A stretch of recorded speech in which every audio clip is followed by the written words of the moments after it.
భారతదేశంలో క్రికెట్ అంటే అందరికీ ప్రాణం. మన ఈ మధ్యనే మన మహిళా టీం వాళ్ళు వరల్డ్ కప్ కూడా సాధించారు. క్రికెట్ ఆట మొదలవగానే విరాట్ కోహ్లీ రావాలని అనుకుంటారు. అయితే విరాట్ కోహ్లీ తర్వాత వస్తాడు, రాయన ఫాదర్ వచ్చి ఆయన సిక్స్లు కొడతాడు. కాకపోతే నేను 6లు 4లు కొడతాకి రాలేదు, నేను కొంచెం డిఫెన్స్ ఆడతాను. అయితే మీరు ఎదురు చూసేటువంటి జెమీమా రోడ్రిగ్స్ కూడా నా తర్వాత వస్తుంది. సిస్టర్ సుందరి గారు సెంచరీ చేయడానికి వస్తారు కనుక దానికోసం కూడా మీరు ఆతృతతో ఎదురు చూస్తున్నాను. ఇక్కడికి వచ్చినటువంటి పీఠాధిపతులకు, గురువులకు, మఠవాసులకు, గృహస్థ క్రైస్తవులకు జూబిలీ గురించి మీకు ఇచ్చినటువంటి పుస్తకంలో సంక్షిప్తంగా దాని చరిత్ర రాయబడి ఉంది. జూబిలీ చిహ్నం యొక్క అర్థాన్ని కూడా వివరించబడి ఉంది. దాని చరిత్ర, దాని అర్థం, ఏం చేయాలని శ్రీసభ మనల్ని అడుగుతూ ఉంది అనేది దానిలో ఇవ్వబడింది. కనుక దానిలోకి నేను వెళ్ళదలుచుకోలేదు. కనుక మీకు సమయం ఉన్నప్పుడు మీకు ఇచ్చినటువంటి పూజా పుస్తకంలో దాని యొక్క చరిత్ర సంక్షిప్తంగా ఉంది కనుక దాన్ని చదవచ్చు. అదేవిధంగా మన పీఠాధిపతులు బిషప్ రాజారావు గారు కూడా ఆ జూబిలీ గురించి తన పరిచయ వాక్యాల్లో మనకు చెప్పి ఉన్నారు. కనుక ఆ జూబిలీ పుట్టు పూర్వోత్తరాలకు, దాని అర్థానికి ఈ ప్రసంగంలో నేను వెళ్ళటం లేదు.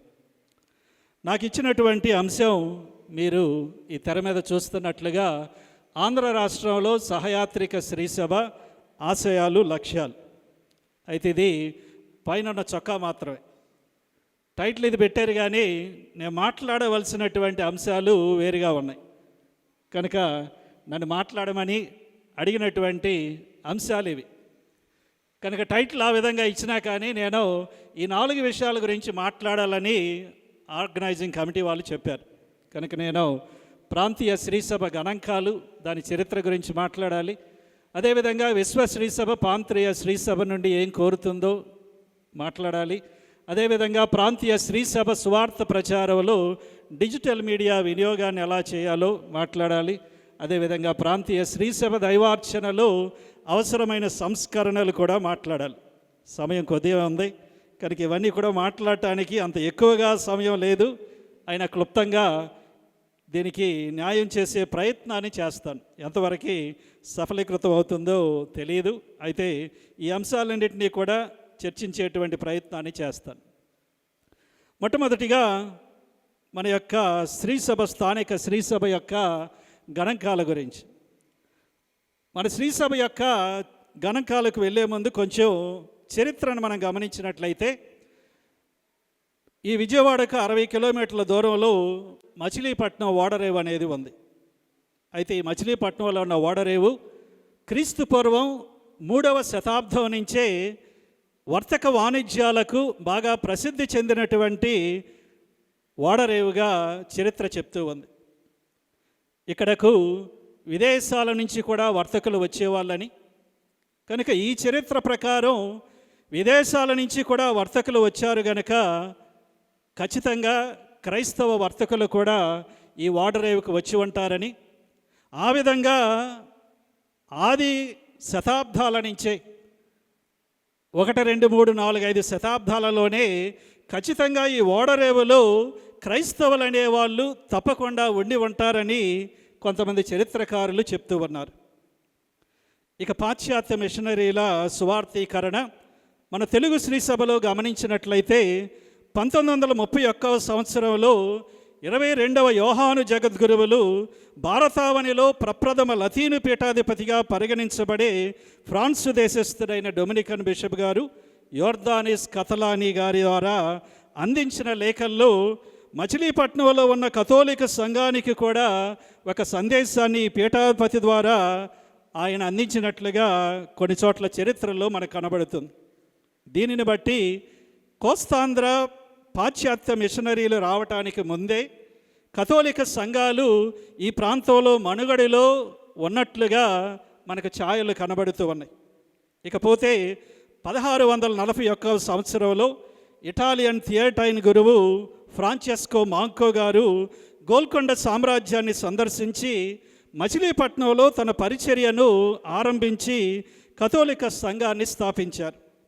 1652 సంవత్సరంలో మచిలీపట్నంలో ఉన్న సుమారు 300 మంది కథోలికులకై ఒక దేవాలయాన్ని నిర్మించినట్లుగా చరిత్ర చెప్తూ ఉంది. బహుశా తెలుగు గడ్డపై కట్టబడిన మొట్టమొదటి దేవాలయం ఇదే కావచ్చు. తెలుగు శ్రీసభలో ఆరంభం నుండి ప్రముఖమైన స్థానాన్ని కలిగి తెలుగు ప్రాంతంలో మిషనరీలు ప్రవేశించటానికి ప్రముఖ ద్వారంగా నిలిచిన మచిలీపట్నానికి ఒక 60 కిలోమీటర్ల దూరంలో ఈ జూబిలీ వేడుకలు కొనియాడటం నిజంగా ఒక అపురూపమైనటువంటి సందర్భంగా నేను భావిస్తూ ఉన్నాను. ప్రాంతీయ శ్రీసభగా మన కథ బహుశా ఇక్కడే మొదలై ఉండవచ్చు. ఇదే ప్రాంతంలో ప్రాంతీయ శ్రీసభగా మన గతాన్ని నెమరవేసుకుంటూ మన భవిష్య గమనాన్ని ఆలోచించటం ఖచ్చితంగా ఒక మధురమైన దైవానుగ్రహం అని నేను భావిస్తూ ఉన్నాను. ఈ మిషనరీ నిరంతర శ్రమ ఫలితంగా నర్సాపూర్లో, భీమిలీపట్నంలో, విశాఖపట్నంలో, శ్రీకాకుళంలో మొదలగు ప్రాంతాలలో కథోలిక సంఘాలు ఈ మిషనరీ ద్వారా స్థాపించబడినట్లుగా చరిత్ర చెప్తుంది. తర్వాత 1700 సంవత్సరాలలో కర్ణాటిక్ మిషన్లో భాగంగా చిత్తూరులో కథోలిక విశ్వాస వ్యాప్తి జరిగింది. 18వ శతాబ్దం నుండి కర్ణాటిక్ మిషన్ ద్వారా యేసుసభ మిషనరీలు కథోలిక విశ్వాసాన్ని బలంగా వ్యాప్తి చేయటం జరిగింది. ఈ శతాబ్దాల మిషనరీ మజిలీ క్రీస్తు సువార్త వ్యాప్తిలో ఎన్నో ప్రాణాంతకమైన ప్రయత్నాలు, మహోన్నతమైన ప్రాణత్యాగాలు, ఎక్కడో పుట్టి ఎక్కడో పెరిగి ఇక్కడికి వచ్చి స్ఫూర్తిదాయకమైన సువార్త సేవలో అసువులు బాసిన త్యాగదనులు కోకలులుగా ఉన్నారు. 2వ శతాబ్దంలో జీవించిన శ్రీసభ పితామహుడు తెర్తులియన్ గారు ఈ విధంగా చెప్పారు: హతసాక్షుల రక్తమే శ్రీసభకు బీజాలు అని. ఎంతోమంది త్యాగమూర్తుల పుణ్యఫలమే ఈ కోస్తాంధ్ర ప్రాంతీయ శ్రీసభ జననం, గమనం అని మనం భావించాలి.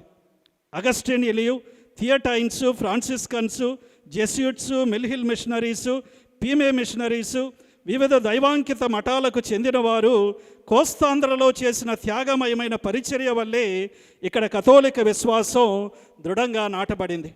అలాగే విదేశాల నుండి వచ్చిన వివిధ మఠ సభలకు చెందిన మహిళా మఠవాసులు, అదేవిధంగా స్థానికంగా స్థాపించబడినటువంటి మఠ సంస్థల మహిళా మఠవాసులు మిషనరీ గురువులతో కలిసి ప్రాంతీయ శ్రీసభలో చేసిన కృషి, త్యాగం ఎంతైనా హర్షణీయం, స్ఫూర్తిదాయకం.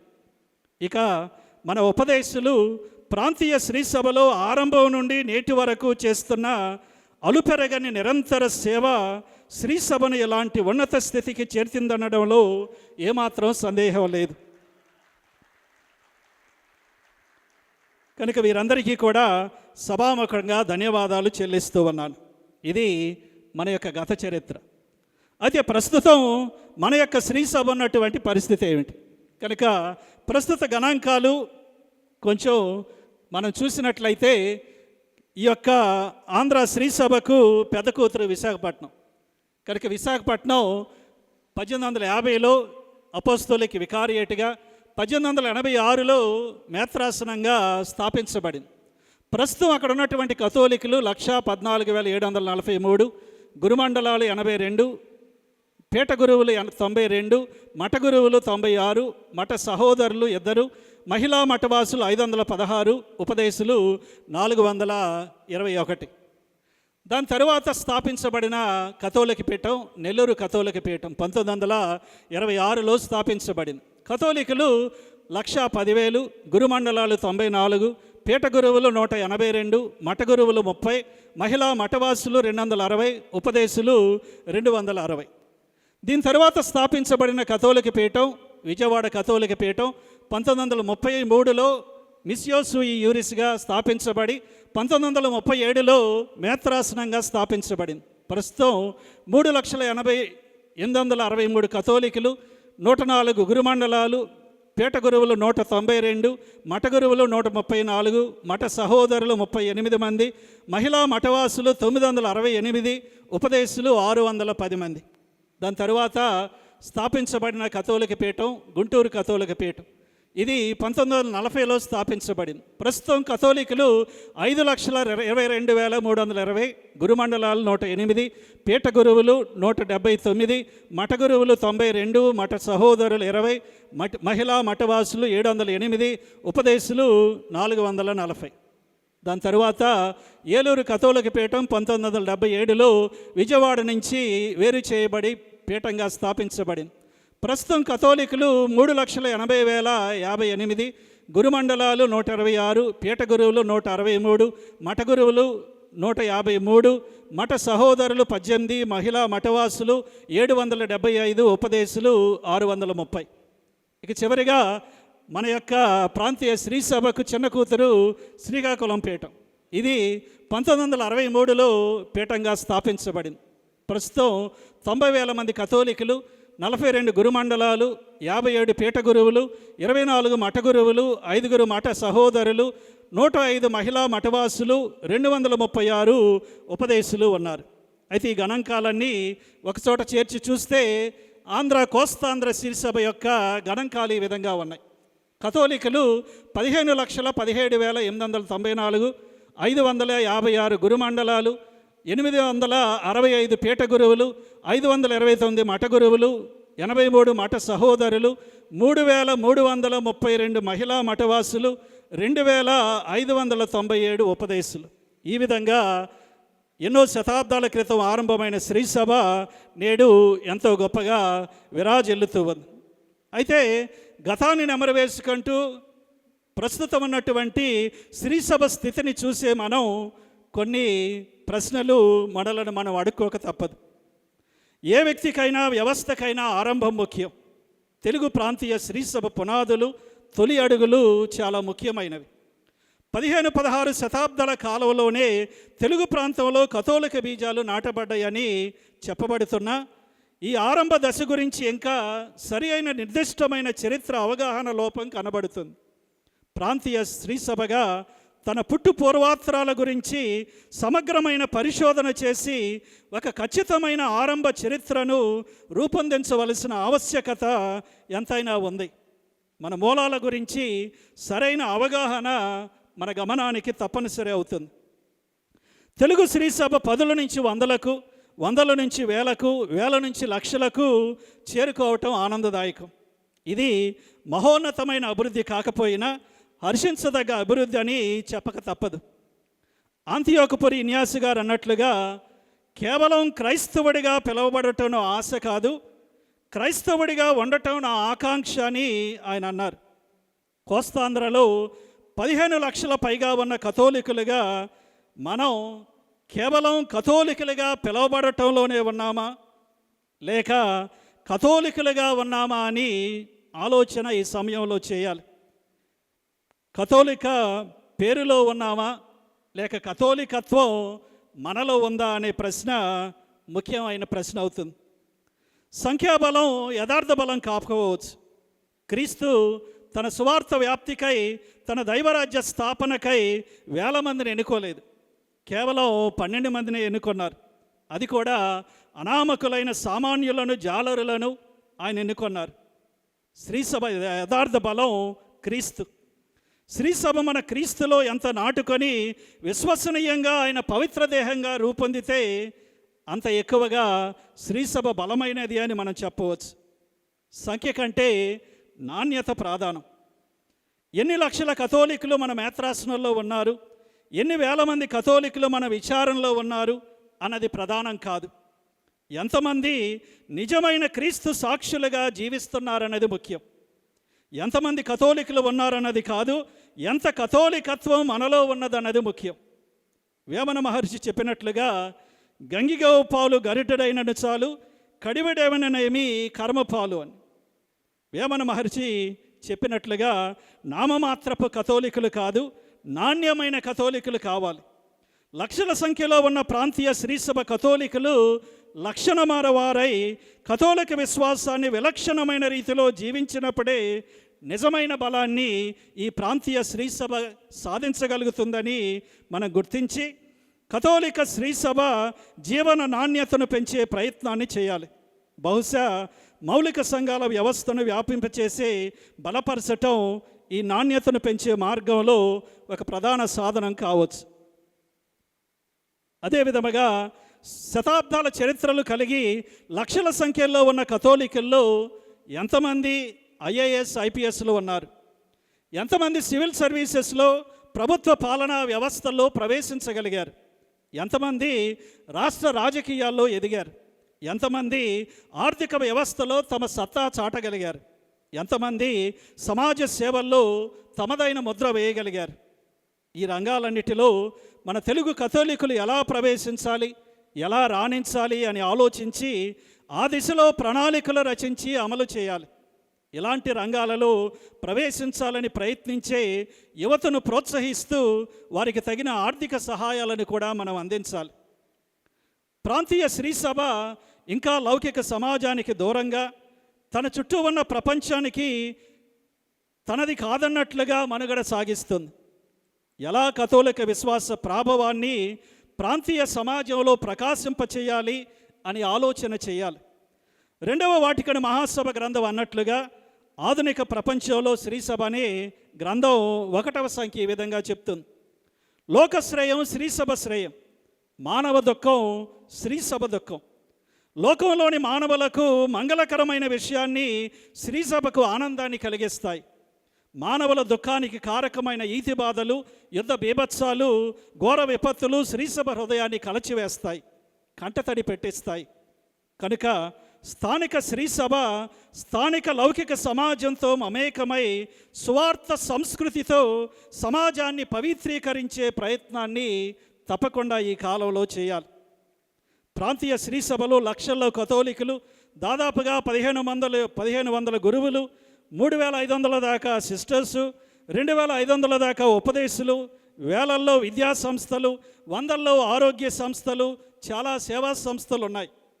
ప్రశ్న ఏమిటంటే, మన ప్రాంతీయ శ్రీసభకు, క్రీస్తుకు, సువార్త విలువలకు సాక్షిగా మన శ్రీసభ ఉందా లేదని ఆలోచించాలి. ఈ ప్రాంతీయ శ్రీసభ క్రీస్తును లోకానికి సాక్షాత్కరింపచేస్తుందా? ఈ ప్రాంతీయ శ్రీసభను, దీనిలోని సేవలను, దీని సంస్థలను చూచి కథోలికేతరులు క్రీస్తుని, క్రీస్తు సువార్త విలువలను ఈ శ్రీసభలో చూడగలుగుతూ ఉన్నారా? క్రీస్తు విలువలను ఈ శ్రీసభలో హర్షిస్తున్నారా?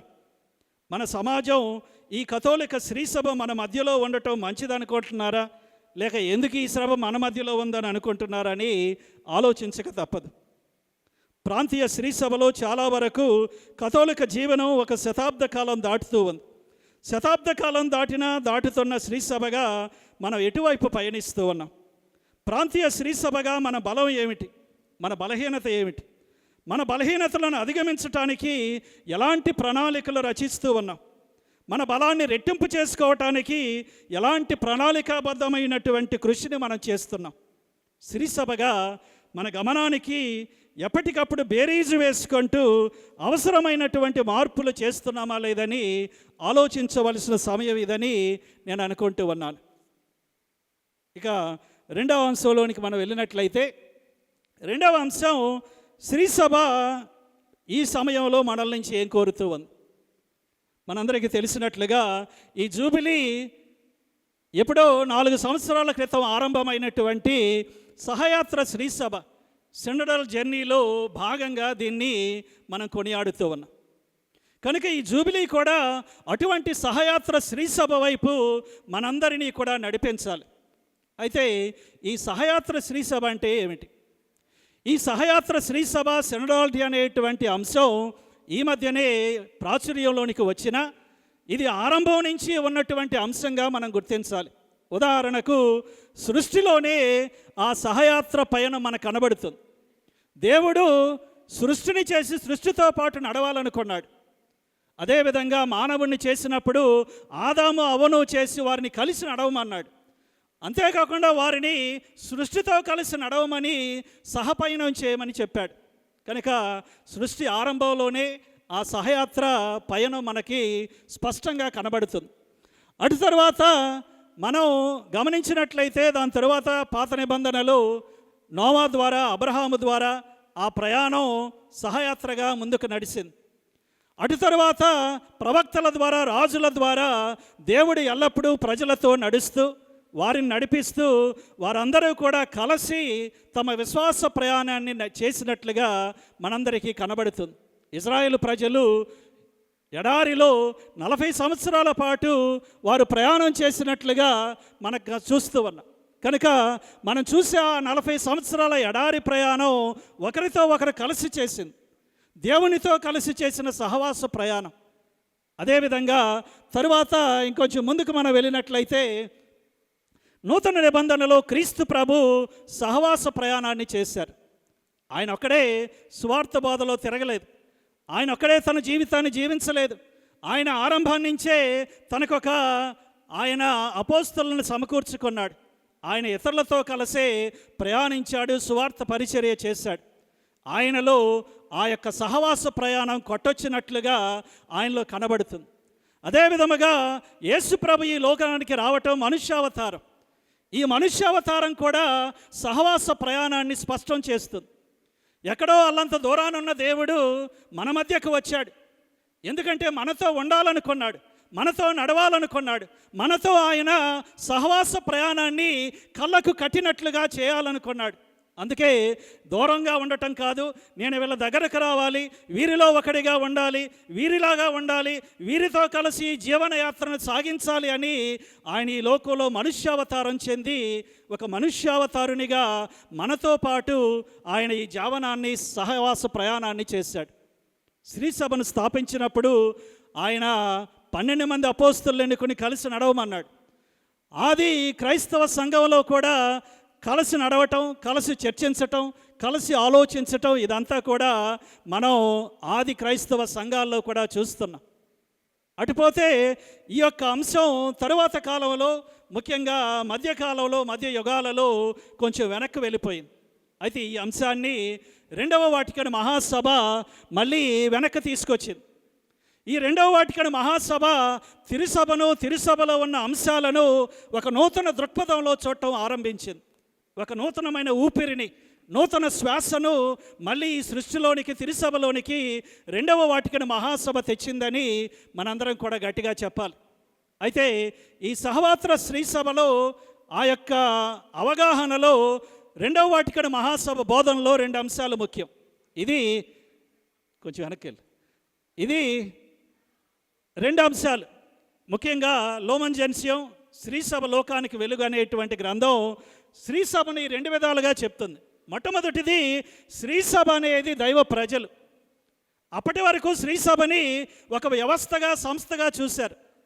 కానీ 2వ వాటికన్ మహాసభ గట్టిగా చెప్పింది, శ్రీసభ అంటే ఒక వ్యవస్థ కాదు, శ్రీసభ అంటే ఒక సంస్థ కాదు, శ్రీసభ అంటే ప్రజలు, శరీర రక్తాలతో జీవించే ప్రజలు, దేవుణ్ణి ప్రేమించే ప్రజలు, వారు దేవుని చేత ప్రేమించబడే ప్రజలు, పరస్పరం ఒకరి ఎడల ఒకరు ప్రేమను, దయను, కనికరాన్ని పరస్పరం పంచుకునే ప్రజలు శ్రీసభని ఆ యొక్క గొప్పగా శ్రీసభ చెప్పింది. కనుక శ్రీసభ దైవ ప్రజలైతే సహవాసం ఉండాలి, శ్రీసభ దైవ ప్రజలైతే సహవాసంతో నడవాలి, జీవనాన్ని కలిసి ప్రయాణం చేయాలి. అదేవిధంగా 2వదిగా శ్రీసభ సహవాసం అని చెప్పింది. గ్రీకులో కొయినోనియా అంటున్నారు, ఆంగ్లంలో కమ్యూనియన్ అంటున్నారు. కనుక శ్రీసభ అంటే నియమాలు, నిబంధనలు, చట్టాలు, నియంత్రణలు కాదు. శ్రీసభ అంటే మౌలికంగా సహవాసం. ఈ నియమ నిబంధనలు, ఈ అంతస్తులు, ఈ వ్యవస్థలు, చట్టాలు, ఇవన్నిటికంటే ముందుగా ఇది సహవాసం. నేను ఎలా ఇతరులతో కలిసి జీవించాలి, ఏ విధంగా క్రీస్తుతో కలిసి జీవించాలి, ఏ విధంగా మనం అందరము కూడా క్రీస్తు సాక్షులుగా ఈ సహవాసంలో జీవిస్తూ సహవాసంలో లోకానికి క్రీస్తును ప్రత్యక్షం చేయాలి అని చూడాలి. మన స్కూల్లో ఆ క్రీస్తు ప్రత్యక్షం కాకపోవచ్చు, మన ఆసుపత్రిలో ఆ యొక్క క్రీస్తు ప్రత్యక్షం కాకపోవచ్చు, కానీ తప్పకుండా క్రైస్తవుల మధ్య ఉన్న సహవాసంలో ఆ క్రీస్తు తప్పకుండా ప్రత్యక్షం అవుతాడు. అందుకే సహవాసంగా మనం ప్రయాణించాలని చెప్తున్నారు.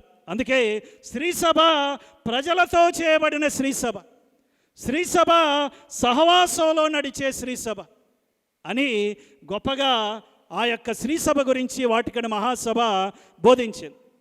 అయితే ఇంకొంచెం ముందుకు వెళితే ఇప్పటి వరకు మనం చూసింది దేవుని యొక్క బాహ్యమైనటువంటి పయనం. దేవుడు మనతో ఎలా వచ్చాడు, మనల్ని ఎలా నడిపించాడు, తన కుమారుని లోకానికి ఎలా పంపాడు, ఇదంతా కూడా బాహ్యమైనటువంటి కార్యం.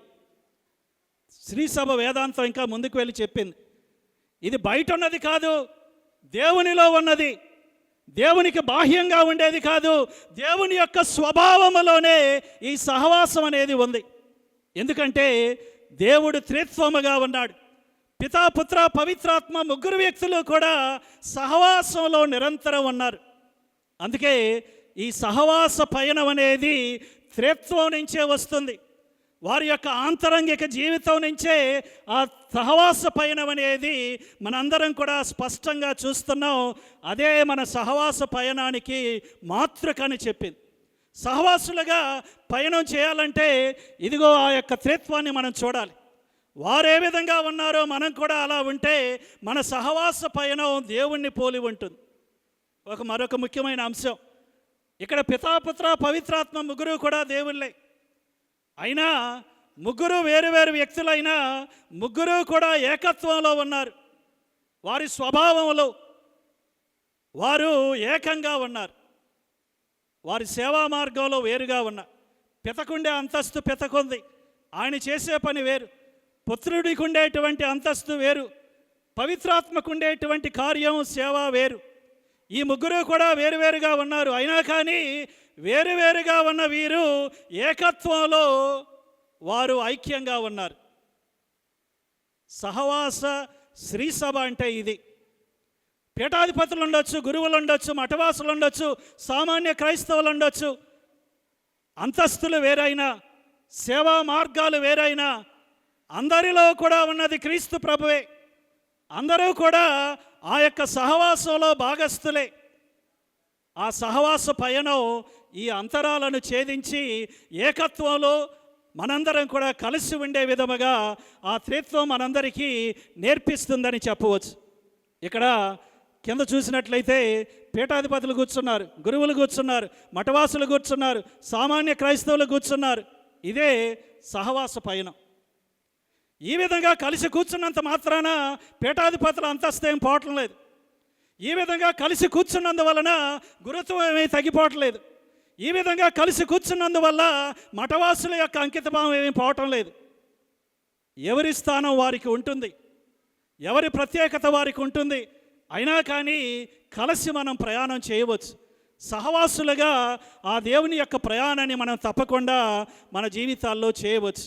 అందుకే ఆ పయనంలో ముందుకెళ్ళమని శ్రీసభ మనలందరినీ కూడా కోరుతూ ఉంది. కనుక ఇటువంటి ప్రయాణం మనం ఎలా చేయాలనే ఆలోచన తప్పకుండా చేయాలి. ఇటువంటి సహవాస పయనాన్ని మనం చేయాలంటే ముఖ్యంగా గృహస్థ క్రైస్తవులకు భాగస్వామ్యాన్ని కల్పించాలి. సహవాస శ్రీసభ ఆలకించే శ్రీసభగా, ఆదరించే శ్రీసభగా, పేదల శ్రీసభగా రూపొందాలి. సహవాస శ్రీసభలో అందరినీ ఆలకించాలి. ఇప్పటికీ శ్రీసభలో మరి ముఖ్యంగా మన తెలుగు ప్రాంతీయ శ్రీసభలో కనబడేది, వినపడేది ఎక్కువగా పీఠాధిపతులు, గురువులు, దైవాంకితుల స్వరాలే. గృహస్థ క్రైస్తవుల స్వరం ఎక్కువగా వినపడాలి. అప్పుడే సహవాస పయనం సాధ్యమవుతుంది. గృహస్థ క్రైస్తవులు వారి ఆలోచనలను, అభిప్రాయాలను, ఆశలను స్వేచ్ఛగా, నిర్భయంగా వ్యక్తపరచడానికి అనుకూలమైన వాతావరణాన్ని మన ప్రాంతీయ శ్రీసభ కల్పించాలి. గృహస్థ క్రైస్తవుల స్వరాన్ని శ్రద్ధగా నాయకులు ఆలకించాలి, తగు విధంగా వారి స్వరానికి స్పందించాలి. కనుక గృహస్థ క్రైస్తవుల యొక్క ప్రాముఖ్యతను గుర్తించి వారికి సముచితమైన స్థానాన్ని కల్పించి శ్రీసభ యొక్క నడిపింపులో వారికి సరి అయిన భాగస్వామ్యాన్ని తప్పకుండా కల్పించాలి. ఇక మూడవ అంశంలోనికి వెళ్ళినట్లయితే, ఈ మూడవ అంశంలో మనం తెలుగు శ్రీసభలో సువార్థీకరణ ప్రసార మాధ్యమాలని ఎలా వినియోగించాలనేది మనం చూస్తున్నాం. అలనాడు స్వార్థ ప్రబోధం గ్రామ వీధుల్లో, పట్టణ అంగడుల్లో చేసేవాళ్ళు. ఈనాడు సోషల్ మీడియానే స్వార్థ ప్రబోధ ప్రధాన మాధ్యమంగా మారుతుంది. మారుతున్న కాలానికి అనుగుణంగా డిజిటల్ సువార్త ప్రబోధం వైపు ప్రాంతీయ శ్రీసభ చురుకుగా అడుగులు వేయాలి. ఈ అడుగులు వేయటంలో కొన్ని మార్గాలు. మొట్టమొదటిగా social media, Facebook, X, WhatsApp, Telegram, Instagram, WeChat, messenger వంటి సోషల్ మీడియా యాప్స్లో అకౌంట్స్ చాలామంది కలిగి ఉన్నారు. ఇంకా ఎక్కువ మంది గురువులు, మఠవాసులు, గృహస్థ క్రైస్తవులు సోషల్ మీడియా అకౌంట్స్ క్రియేట్ చేసుకొని వాటి ద్వారా దేవుని యొక్క వాక్యాన్ని, బైబిల్ గ్రంథ వాక్యాలను, దైవార్చనలను, దివ్య పూజలను, శ్రీసభ బోధనలను, పునీతుల జీవిత చరిత్రలను, స్థానిక మేత్రాసన విచారణ సమాచారాన్ని, పండుగలను షేర్ చేసే ప్రయత్నాన్ని చేయాలి. ఈ సోషల్ మీడియాలో పంచుకునే సమాచారం ద్వారా ఇతరులతో కనెక్ట్ అవ్వటానికి, ఇంటరాక్ట్ అవ్వటానికి, విషయాన్ని చర్చించటానికి అవకాశాలు విస్తృతంగా ఉన్నాయి. సోషల్ మీడియా నేటి సమాజాన్ని, ప్రజలకు, ముఖ్యంగా భావితరాలకు బాగా ఎక్కువగా ప్రభావితం చేయగల సామర్థ్యం కలిగి ఉంది. ఇంత సామర్థ్యం గల ప్రసార సోపానాన్ని నేటి శ్రీసభ కథోలికులు సువార్త ప్రబోధంలో ఎక్కువగా వినియోగించాలని మనం గమనించాలి. అదేవిధంగా యూట్యూబ్ ఛానల్స్, ఇప్పటికే మన శ్రీసభలో చాలామంది గురువులు, మఠవాసులు, అదేవిధంగా సామాన్య క్రైస్తవులు కూడా యూట్యూబ్ ఛానల్స్ ద్వారా స్వార్థ ప్రబోధాన్ని చేస్తూ ఉన్నారు. ఇది చాలా హర్షణీయం. అయితే ఇంకా ఎక్కువగా ఈ యొక్క యూట్యూబ్ ఛానల్స్ను ప్రతి విచారణలో, ప్రతి మఠంలో, ప్రతి పీఠంలో కూడా స్థాపించి ఆ యొక్క పీఠ కార్యక్రమాలు, ఆ యొక్క విచారణ కార్యక్రమాలు, ఆ మఠవాస కార్యక్రమాలు మరింత విస్తృతంగా ఆ యొక్క డిజిటల్ ప్రపంచంలో వ్యాప్తి చేసే ప్రయత్నాన్ని తప్పకుండా చేయాలి. ఇకపోతే డిజిటల్ రీల్స్ కనుక తక్కువ నిడివితో, మ్యూజిక్తో, టెక్స్ట్తో చాలా తక్కువ నిడివితో ఉండేవి డిజిటల్ రీల్స్ అంటున్నారు. ఇవి ప్రస్తుత కాలంలో బాగా ప్రాచుర్యంలోనికి వచ్చాయి. కనుక 10 నిమిషాలు, అర్ధగంట, గంట వీడియోలు, యూట్యూబ్ వీడియోలు చూడటానికి కూడా ప్రజలు సిద్ధంగా లేరు. 1 నిమిషం, 2 నిమిషాలు, 3 నిమిషాలే. కనుక 3 నిమిషాలలో నీ యొక్క సందేశాన్ని, నువ్వు చెప్పాలనుకున్న దాన్ని క్లుప్తంగా, ఆకర్షణీయంగా చెప్పటానికి డిజిటల్ రీల్స్ ఉపయోగపడుతూ ఉన్నాయి. కనుక వీటిని కూడా మనం ప్రయోగించాలి. అదేవిధంగా పాడ్కాస్ట్లో ఒకరు, ఇద్దరు లేక ఒక గ్రూపు ఒక ప్రత్యేక అంశాన్ని ఆడియో ద్వారా కానీ, వీడియో ద్వారా కానీ చర్చించటం, దాన్ని ఈ పాడ్కాస్ట్ షేర్ చేయటం, దాన్ని ఎవరైనా కానీ వినటానికి, చూడటానికి అనుకూలత కల్పించటం ఈ పాడ్కాస్ట్లో మనం చూస్తూ ఉన్నాం. కనుక మన యొక్క తిరుసభ అంశాలలో ఈ పాడ్కాస్ట్ ద్వారా చాలా చర్చించి ఆ యొక్క అంశాలను తిరుసభకు, ప్రపంచానికి అందజేయాలి. ఇకపోతే వర్చువల్ ప్రేయర్ గ్రూప్స్. భౌతికంగా అందరూ ఒకసారి రావడం చాలా కష్టం. మీరు అందరూ కూడా వేరు మేత్రాసనాల నుంచి ఇక్కడ రావడానికి చాలా కష్టపడి ఉంటారు. ఇది ప్రతిరోజు సాధ్యం కాదు, ఏదో ఒకరోజు సాధ్యం అవుతుంది. కనుక అందరూ భౌతికంగా కలవకపోయినా వర్చువల్గా మనం కలవచ్చు. ఎక్కడెక్కడున్నా, ఏ ప్రపంచంలో, ఏ దేశంలో ఉన్నా, నేను ఆఫ్రికాలో ఉన్న ఒకరితో కలిసి ప్రార్థన చేయవచ్చు, యూరప్లో ఉన్న వారితో కలిసి ప్రార్థన చేయవచ్చు. ఈ విధంగా వర్చువల్ ప్రేయర్ గ్రూప్స్ ద్వారా మనం ప్రపంచంలో ప్రజలు ఎక్కడ ఉన్నా వారితో కలిసి దేవుని స్మరించి, దేవునికి ప్రార్థన చేసే అవకాశం ఈ వర్చువల్ ప్రేయర్ గ్రూప్స్ కల్పిస్తున్నాయి. ఎక్కువ సమయాన్ని ప్రార్థనలో గడపడానికి, దేవాలయానికి వెళ్ళటానికి సమయం కుదరకపోవచ్చు. అటువంటి సమయంలో కొద్ది క్షణాలైనా ఈ వర్చువల్ ప్రేయర్ గ్రూప్స్ ద్వారా మనం దేవుని స్మరించి కలిసి ఒక సంఘంగా ప్రార్థించే అవకాశం ఇది కల్పిస్తుంది. కనుక పీఠాధిపతులు, గురువులు, మఠవాసులు ఈ సోషల్ మీడియా అకౌంట్స్ ఓపెన్ చేసుకోవాలి. వాటి ద్వారా సువార్త ప్రబోధాన్ని, శ్రీసభ బోధనలను మరింతగా వ్యాప్తి చేసే ప్రయత్నాన్ని చేయాలి. ప్రతి విచారణ సోషల్ మీడియా అకౌంట్ కలిగి ఉండాలి, యూట్యూబ్ ఛానల్ కలిగి ఉండాలి. ఈ విధంగా తిరుసభ నుండి దూరమైన వాళ్ళు కూడా తిరిగి మళ్ళీ శ్రీసభలో చురుకుగా ఉండే అవకాశం కల్పిస్తాం. అదేవిధంగా యువతకి ఇవంటే చాలా ఉత్సాహం. కనుక దూరమైన యువత కూడా ఇవి మనం వినియోగించినప్పుడు మళ్ళీ వాళ్ళు కూడా తిరిగి ఎంతో ఉత్సాహంగా శ్రీసభలో భాగమై శ్రీసభ జీవనంలో వాళ్ళు చురుకుగా ఉండేటువంటి అవకాశం ఉంది. కనుక ఈ విధంగా ప్రతి విచారణలో, పీఠంలో సోషల్ మీడియా గ్రూప్స్ని క్రియేట్ చేయాలి. గురువులతో, మఠవాసులతో, సామాన్య క్రైస్తవులతో సోషల్ మీడియా టీమ్స్ క్రియేట్ చేసి వారి ద్వారా ఈ డిజిటల్ మీడియాను సువార్త ప్రబోధానికి మనం ఎక్కువగా వాడుకునేటువంటి ప్రయత్నాన్ని చేయాలి. టైం ఉంది ఇంకా 2 నిమిషాలు ఉంది కనుక దైవార్చన అంశాన్ని నేను స్కిప్ చేస్తూ ఉన్నాను. బహుశా సాయంత్రం జరిగేటువంటి చర్చల్లో దాని గురించి చూడవచ్చు. అయితే ఒకే ఒక మాట దైవార్చన సంస్కారాల గురించి మనం చూసినట్లయితే దైవార్చన సంస్కరించాలి. అయితే దైవార్చనను సంస్కరించటం ముఖ్యంగా దైవార్చనను సంపూర్ణంగా అవగాహన చేసుకోవటం, అర్థం చేసుకోవటంలో ఉంది. ఎప్పుడైతే నేను ఒక గురువుగా, గృహస్థ క్రైస్తవుడు ఒక క్రైస్తవుడిగా కొనియాడేటువంటి దైవార్చన యొక్క అర్థమేమిటి అని సంపూర్ణంగా, క్షుణ్ణంగా దాన్ని అర్థం చేసుకున్నప్పుడు తప్పకుండా దైవార్చన సంస్కరించబడుతుంది. బాహ్యంగా ఏదో చేయకపోయినా దానిలో మరింత లోతుగా వెళ్ళి నేనేం చేస్తున్నాను, ఏం కొనియాడుతూ ఉన్నాను, ఏం సత్యాన్ని, సిద్ధాంతాన్ని నేను ప్రకటిస్తూ ఉన్నానని దాన్ని అవగాహన చేసుకున్నప్పుడు దైవార్చన అనేది సంస్కరించబడుతూ ఉంది. కనుక ఈ దైవార్చన సంస్కరణలను తప్పకుండా స్థానిక శ్రీ సభ మొదలు పెట్టాలి. అదేవిధంగా దైవార్చన టీమ్స్ని కూడా విచారణలో, అదేవిధంగా మేత్రాసన స్థాయిలో ఏర్పాటు చేయాలి. మన మేత్రాసనాల్లో, గురుమండలాల్లో దైవార్చన టీమ్స్ అనేవి లేవు, కమిటీలు లేవు. కనుక మన దైవార్చనను ఒక పీఠంలో, ఒక విచారణలో ఎలా అర్థవంతంగా బాగా కొనియాడాలి అని చర్చించి సరి అయినటువంటి ప్రణాళిక చేయటానికి దైవార్చన కమిటీలు అనేవి ఏర్పాటు చేసినట్లయితే అవి తప్పకుండా సహాయపడతాయి. ఇక చివరిగా ఈ కాలంలో, అన్ని కాలాలలో ప్రాంతీయ శ్రీ సభకు అవసరమైంది క్రీస్తు.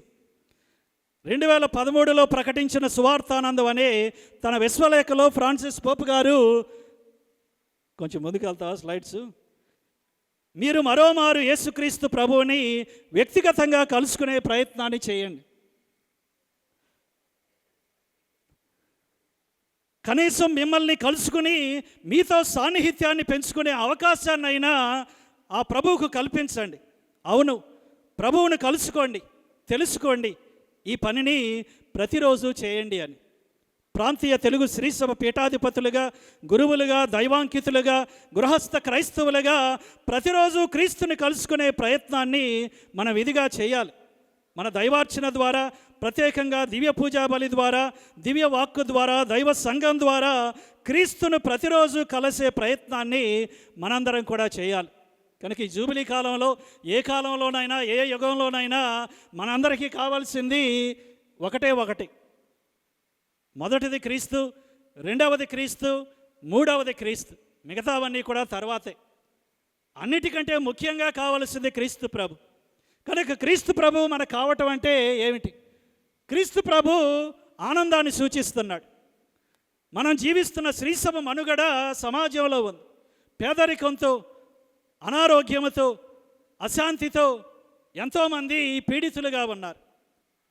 క్రీస్తు సాక్షిగా, క్రీస్తు శ్రీసభగా, సంఘంగా అటువంటి క్రీస్తు ఆనందాన్ని ఈ లోకంలో పంచే ప్రయత్నాన్ని మనం చేయాలి. రెండవదిగా శ్రీసభ ప్రబోధం, సువార్త ప్రబోధం. మన యొక్క శ్రీసభను చూసినట్లయితే ఈ కాలంలో, ఈ మధ్య కాలంలో సువార్త ప్రబోధం కొంచెం వెనకడుగేసిందని చెప్పాలి తప్పకుండా. కనుక ఇది మన విధి. అన్నిటికంటే ముఖ్యమైన శ్రీసభ విధి సువార్త ప్రబోధం. కనుక మనందరం కూడా పీఠాధిపతులుగా, గురువులుగా, మఠవాసులుగా, గృహస్థ క్రైస్తవులుగా ఏ విధంగా నేను సువార్తాన్ని ప్రబోధించాలి? రెండవ వాటికడ మహాసభ చెప్పింది, సువార్త ప్రబోధం అందరి యొక్క బాధ్యత. కేవలం పీఠాధిపతులు, గురువులు, అమ్మగారుల బాధ్యత మాత్రమే కాదు, ప్రతి క్రైస్తవుని యొక్క బాధ్యత సువార్త ప్రబోధం. ఇది అపోస్తలిక ధర్మం. ఈ ధర్మాన్ని అందరూ కూడా శ్రీసభలో ఖచ్చితంగా నెరవేర్చాలి. మూడవది శాంక్టిటీ, పవిత్ర జీవనం. రెండవ వాటికన మహాసభ చెప్పింది, కేవలం అమ్మగారులు, సామరారులు మాత్రమే కాదు, ఇదిగో శ్రీసభలో ఉన్న ప్రతి క్రైస్తవుడు పవిత్ర జీవితానికి పిలుపు పొంది ఉన్నాడు. ఇది మౌలికమైన పిలుపు. నువ్వు శ్రీసభలో ఏ అంతస్తులో ఉన్నా కానీ నీవు పవిత్రుడిగా, పవిత్రాలుగా ఉండటానికి పిలువబడ్డావు. ఇదే క్రీస్తు నీకు ఇచ్చే పిలుపు. గురువుగా నా గురుత్వ జీవితం ద్వారా, మఠవాసిగా మఠవాస జీవితం ద్వారా, గృహస్థ క్రైస్తవుడిగా నీ యొక్క దాంపత్య జీవితం ద్వారా ఆ పవిత్రతను సాధించే ప్రయత్నాన్ని మనందరం కూడా చేయాలి.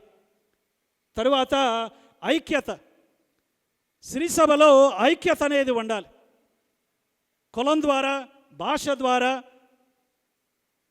వర్గం ద్వారా, జాతి ద్వారా విభేదాలు బయట చూస్తున్నాం. అయితే అదే విభేదాలు శ్రీసభలో కూడా ఉంటే మనం ఏ విధంగా క్రీస్తుని ఇతరులకు చాటగలుగుతాం? అయితే ఉన్నాయనేది సత్యం. ఈ సత్యాన్ని ఎలా అధిగమించాలి? ఏ విధంగా మనం శ్రీసభగా క్రీస్తు సాక్షులుగా ఐక్యతతో మన అంతరాలను, విభజనలను మనం అధిగమించి క్రీస్తు సంఘముగా ఏకత్వంలో ఒక సాక్షిగా నిలిచినప్పుడే నిజమైన సాక్ష్యాన్ని శ్రీసభ ఈ లోకానికి అందిస్తుంది. ఇక చివరిగా సినడాలిటీ. కనుక రానున్నటువంటి కాలంలో ఈ సహవాస పయనం ముఖ్యం. ఏ విధంగా సహవాస పయనాన్ని మనం చేయాలని ఆలోచించి ఆ మార్గంలో ముందుకు వెళ్ళే ప్రయత్నాన్ని చేయాలి. ద్విసహస్రాబ్ది మహారక్షణ జూబిలీ వైపు శ్రీసభ అడుగులు.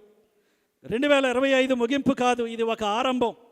క్రీస్తు జయంతి 2025 నుండి ద్విసహస్రాబ్ది మహారక్షణ జూబిలీ 2033 వైపు శ్రీసభ అడుగులు వేస్తుంది. ఆనాటికి క్రీస్తు తన శ్రమలు, మరణం, పునరుత్థానం ద్వారా లోకరక్షణ సాధించి 2000 సంవత్సరాలు పూర్తి కానున్నాయి. ఈ జూబిలీలో ఆరంభమైన తన తెలుగు శ్రీసభ నిరీక్షణ యాత్ర రానున్న రక్షణ జూబిలీ 2033 వైపు మహోన్నతంగా, మహిమకరంగా, అర్థవంతంగా, ఆనందకరంగా సాగాలని ప్రార్థనాపూర్వకంగా ఆశిస్తూ ఉన్నాను. ఈ 2 జూబిలీల మధ్య 7 సంవత్సరాలు ఉన్నాయి. 226, 227, 28, 29, 30, 31, 32 ఖచ్చితంగా 7 సంవత్సరాలు. ఈ మహాజూబిలీకి ముందున్న 7 సంవత్సరాలు 7 దివ్య సంస్కారాల వలె క్రీస్తు విశ్వసనీయ అనుసరణ వైపు తెలుగు శ్రీసభను నడిపించాలని కోరుకుంటూ జై క్రీస్తు.